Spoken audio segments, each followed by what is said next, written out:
Hello everyone, সকলে কেমন আছো? সকলকে গুড ইভিনিং। একটানা কাজ করছিলাম তাই ভীষণ বোর লাগছে, তাই জন্য চা বানিয়ে নিয়ে চলে আসলাম আর সাথে নিমকি। খেতে খেতে এই যে কাজ করছি আবারও। তো তোমাদের এই পর্যন্ত কাজটা কেমন লাগলো অবশ্যই কিন্তু কমেন্টে জানিও।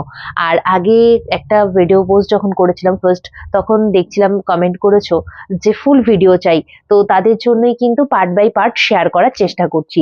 আর ফুল কমপ্লিট লুক তো অবশ্যই শেয়ার করব, তার জন্য একটু ওয়েট করতে হবে, কারণ একা হাতে অনেকগুলো কাজ রয়েছে। প্রত্যেকটা কাজ চেষ্টা করব তোমাদের সাথে শেয়ার করার, কতটুকু করতে পারবো জানি না। তো চলো, ভালো লাগলে একটুখানি লাইক করো আর শেয়ার করে দিও। তো সকলে ভালো থেকো, টাটা, বাই বাই।